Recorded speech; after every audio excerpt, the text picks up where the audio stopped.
제가 많은 상속인들을 만나면서 정말 상속세에 대해서 누구보다 깊게 고민을 하는데 저는 이런 개편이 됐으면 좋겠습니다. 최근에 이제 상속세 개편하겠다고 기사가 나왔었고 그 방식이 여러 가지 중에서 공감대를 가장 형성할 수 있는 방식인 기존의 유산 과세형에서 유산 취득형으로 바꾸겠다. 말 그대로 상속인이 갖고 있는 총 재산에 대해서 과세하는 게 아니라 상속인들이 받은 만큼만 세금 내게 하자. 그걸로 바꾸겠다라는 그 개편안을 7월 말에 올려볼 거고, 그것에 대해서 사실 과반수 이상을 차지하고 있는 야당에서도 이것에 대해서 전향적으로 검토를 할 것 같다. 공감대가 형성되어 있으니 같이 이것에 대해서 논의를 해보자라는 상황으로 상속세 관련된 사항이 바뀔 것 같은데요. 저는 개인적으로 상속세 개편에 대해서 이것도 바라는 바가 있지만 그 외적으로 세 가지를 더 바라는 바가 있습니다. 방금 말씀드렸던 유산 취득형으로 바뀌는 거는 당연히 찬성입니다. 왜냐? 인별로 늦게 하는 세금이 너무 컸어요. 사실 상속재산 총액에 대해서 과세를 하니까 이 상속세에 대한 부담이 컸고, 실무적으로 가장 부담을 크게 늦게 하는 것 중에 또 하나는 뭐냐면 상속재산 대부분이 부동산이란 말이에요. 그러니까 부동산이 예를 들어서 뭐 20억이다. 그럼 상속세가 뭐 4억이 나온다. 그런데 내가 지금 낼 돈 없어. 왜냐? 상속받은 재산 중에는 현금성 자산은 2천만 원밖에 없으니까. 그러면은 이제 취득세도 못 내고 그 외적으로 상속세는 4억 원이나 내야 된다고? 그러면 그 부담이 너무 크다는 얘기죠. 이런 것들에 대한 고민이 너무 많은 게 제가 실무에서 많이 느끼기 때문에 정말 이런 개편들이 좋겠다라고 생각을 하는 거고, 두 번째로 제가 개편이 됐으면 좋겠다라고 생각하는 것 중에 하나가 뭐냐면 이 과세 표준하고 세율이 상향됐으면 좋겠어요. 말 그대로 제가 강의할 때마다 많이 말씀을 드리는데 이 과세 표준하고 세율이 지금 24년째 바뀌고 있지 않습니다. 여러분들 24년 전에 짜장면 값 얼마였을까요? 지금 얼마죠? 몇 배가 올랐잖아요. 자산 가치도 마찬가지입니다. 우리가 대표적으로 제가 강의할 때 말씀드린 게 뭐냐면 음마아파트예요. 24년 전에 한 5억 정도 했어요. 그때도 우리가 일괄 공제가 얼마였냐? 5억 원이었어요. 그러면 그 당시에 돌아가셨으면 상속세 얼마죠? 0원입니다. 0원. 근데 지금 그 음마아파트가 뭐 가정을 해볼게요. 25억이라고 가정을 해보면 5억 빼고 20억 원에 대해서 세금을 내야 돼요. 20억 원이면 얼마예요? 상속세가 6억 거의 4천만 원 정도 돼야 돼요. 엄청나게 고액의 세금을 내야 되죠. 근데 이렇게 음마아파트 갖고 계신 분들은 속이 더 타죠. 왜냐? 음마아파트 지금 재건축도 원활하게 좀 진행이 안 되고 있는 상황에서 그 주택에 대해서는 24년간 더 낡았는데 자산 가치는 올라서 상속세 더 내야 되고, 그 다음에 방금 말씀드렸던 거 있잖아요. 6억 4천? 여러분들 계좌에 현금성 자산이 1억 원 이상 있으신 분이 거의 없으실 거예요. 6억 4천을 갑자기 내야 된다? 부담이 엄청 커요. 자, 그럼 연부연납 하면 되지. 연부연납 할 수 있어요. 자, 연마다 얼마를 내야 돼요? 거의 6천만 원을 내야 돼요. 6천만 원을 그러면 내가 벌고 세금 다 떼고 나머지 6천만 원을 매년 10년간 내야 돼요. 저는 이걸 상속 좀비라고 부르고 있습니다. 상속세가 부동산을 받으면 상속재산이 아주 높은 상황에서 상속세가 뭐 5억 5천만 원이 넘어간다. 그러면 저는 상속 좀비가 발생해요. 왜냐? 5천만 원씩 매년 내야 돼요. 그것만 내놔요. 이 연부연납에 대한 가산금이 3.5%가 붙습니다. 그것까지 추가해서 내야 돼요.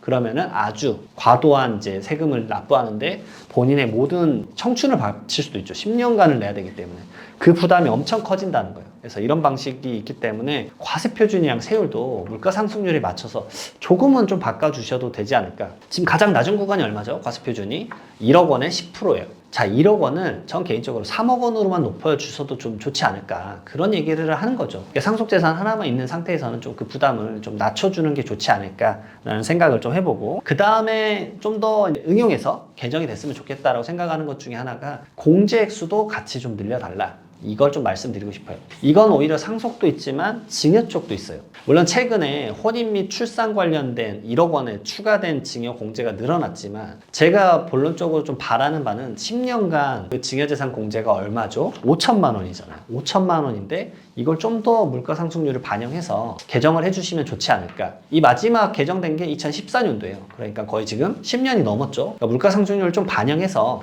개정 횟수를 좀 더 올려줘도 되지 않을까라는 생각을 한번 해보는 거고요. 이거랑 똑같이 상속세가 개편될 때도 상속 공제 액수도 좀 더 그에 합당하게 이번 참에 개편을 한다 그러면 좀 더 높은 금액을 상속 공제를 해주면 좋지 않을까라는 생각도 한번 해봅니다. 거기다 나아가서 하나 더 말씀드려보면 우리가 상속 말 그대로 증여하고 나서 10년 이내에 재차 증여하면 합산하게 되고, 증여하고 나서 10년 이내에 돌아가시면 전부 다 상속재산 계산할 때 얹게 되어 있잖아요. 저는 이 10년이란 기간을 좀 더 낮춰주면 좋지 않을까라는 생각을 해봐요. 개인적으로 5년 정도 좀 낮춰주면은 좀 더 이런 것에 대해서 미래에 이 상속재산에 얹어지는 것에 대한 부담감을 좀 더 낮출 수 있을 것 같은데 라는 생각도 한번 해봅니다. 그 다음에 마지막으로 바라는, 세 번째로 바라는 게 뭐냐면 본질적이긴 얘기인데요. 제가 봤을 때 이건 개인한테는 힘들 것 같아요. 개인한테는 힘든데 저는 개인적으로 기업의 주식을 좀 상속을 받는다? 이런 상황이면 전 개인적으로 이거는 좀 생각해 줬으면 좋겠는데, 기업의 입장에서는 상속세를 선택할 수 있게 했었으면 좋겠어요. 그러니까 상속세를 무조건 폐지하려는 그런 의견이 아니라 기업 같은 경우는 한 번에 갑자기 고액의 상속세를 내게 되면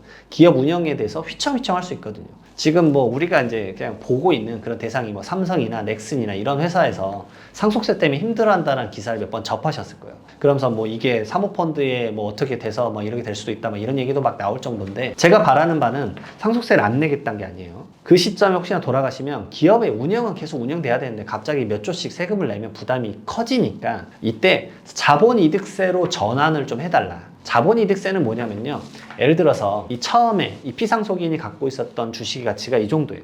근데 돌아가셨을 때 이 정도예요. 근데 상속세 낸다고 이 상태에서 상속세 내버리면 뚝 떨어질 수 있잖아요. 근데 이 상태에서 우선 기업을 유지를 해라. 유지를 하고 미래에 이 기업을 이 시점에 팔면 예전에 취득가 이거와의 차익분에 대해서 그 시점에 말 그대로 지금 상속 같은 경우는 미실현이잖아요. 실현이 됐을 때 차익분에 대해서 너가 세금을 내라. 하다못해 전제 조건 이래 깔아도 돼요. 이것보다 더 낮아지면, 기존에 상속했을 때보다 낮아지면 상속 받았을 때의 금액보다는 무조건 더 내야 돼. 이게 미니멈 조건으로 해가지고 이 차익분에 대해서 너가 실현됐을 때 세금을 내라라는 얘기죠. 말 그대로 자본이 이득이 생겼다. 너가 주식을 팔고 나서 말 그대로 외부에서 자금이 들어오는 거잖아요. 자금이 들어오면 세금을 좀 낼 수 있는 여력이 생긴다라는 거죠.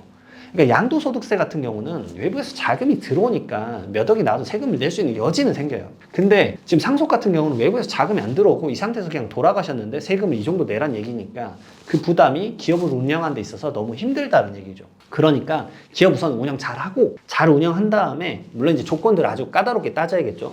잘 운영한 다음에 미래에 팔 때 그것에 대해서 세금 내. 말 그대로 자본의 이득이 실현됐을 때 세금을 내라. 그런 식으로 기업 쪽은 그렇게 좀 운영을 해줬으면 좋겠어요. 이게 왜 그러냐면 장수기업이라는 것에 대해서 연구를 해보시면 고용이나 그 다음에 R&D 개발이나 이런 것들에 대해서 오히려 오래 길게 그 사업체를 운영한 데일수록 그런 게 더 안정적이고 더 많은 투자를 해요. 말 그대로 그 조직원들에 대한 고용 안전성이나 사회적인 이득도 그게 더 많다라고 저는 보고 있기 때문에 다양한 대한민국의 장수기업을 살리기 위해서는 이 자본이득세 전환을 선택할 수 있게끔 해주는 게 좀 더 좋지 않을까라는 생각을 개인적으로 좀 하고 있습니다. 어쨌든 7월 말에 이제 세제 개편안 때 이번에 윤석열 정부에서 말했던 것이 반영이 된다라고 하는데, 그때 어떤 식으로 반영이 되는지 내용 확인한 다음에 또 영상 한번 찍어보도록 하겠습니다. 이 영상 도움이 되셨으면 구독과 좋아요 부탁드리고요. 다음에 또 다른 영상에서 뵙도록 하겠습니다. 감사합니다.